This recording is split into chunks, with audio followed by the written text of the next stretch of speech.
Back from Colorado. I have been back here for about a week now. Sherry is out of the apartment. We've been roommates for a long time. I've never really talked much about Sherry. Obviously, she's handicapped. She's got multiple sclerosis, and she wanted to live in Colorado.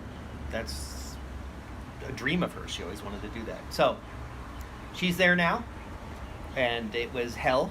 That basically I was there almost for 2 months, almost exactly for 2 months, and it was not fun at all. I tried to have some fun and relax, but it was pretty stressful, all sorts of reasons.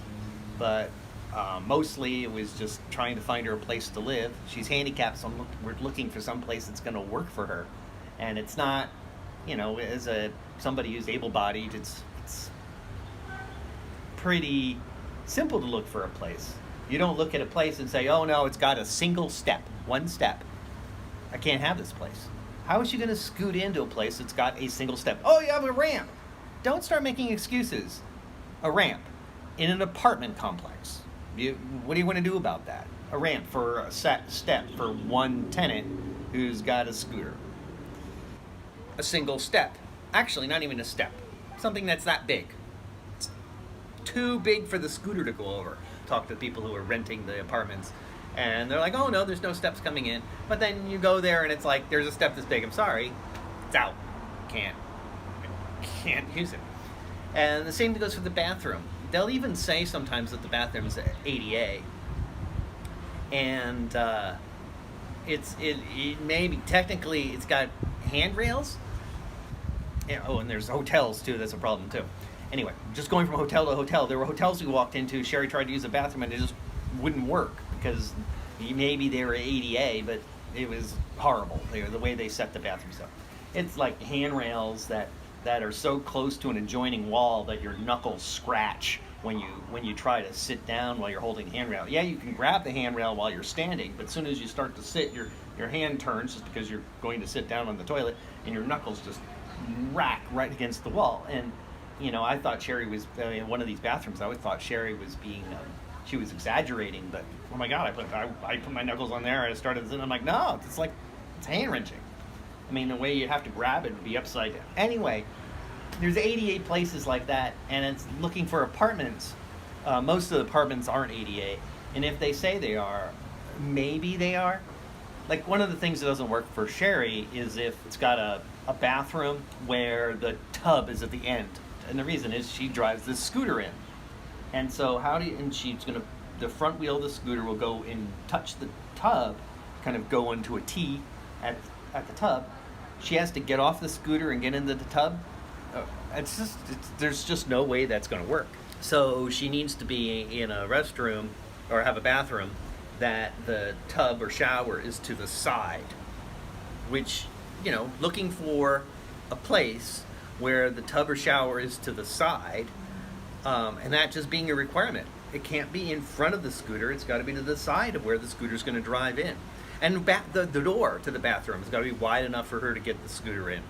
And the bathroom itself has got to be wide enough for her to be able to turn her chair so she can, get into the tub. But, that's even before making the bathroom ADA for her, which inevitably I did. But, trying to find a place that fits that is tough. There were some small places that we saw, and they were cute, and Sherry liked one of them, wanted to move in, but then it's like she started freaking out because it would have been tough. It had the tub at the end, and and that's when we realized we can't get a place for her like that. It's got to be off to the side. And then when she did find a place, they took 3 weeks to approve her. And it was because it was a low-income place. And so we waited around for 3 weeks. We did do a little bit of looking, but it's really hard to get into it, especially when you've already been looking and it's just been exhausting. It's really hard to get into it and look for a place while you're waiting on whether or not this other place is going to happen. But she got the place, and it's good. She's on first floor. There's an elevator, but she's on the first floor anyway. And I would have shown you all this, but I wasn't really in the mood to make videos. So, here you go. This is the update. Now, I've been here for a little more than a week, about a week and a half, and I need to get my life in order. I need to start making money. I do have some jobs lined up, but I need to make money. And yeah, so this is almost like a new beginning for the Hawaii vlog in some way, you know.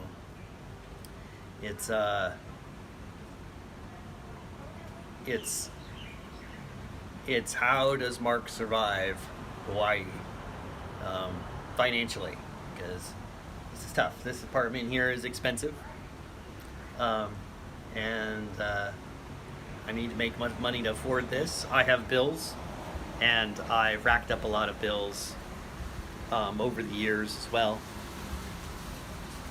There have been times that I've paid off all my debts, but right now they're not paid off.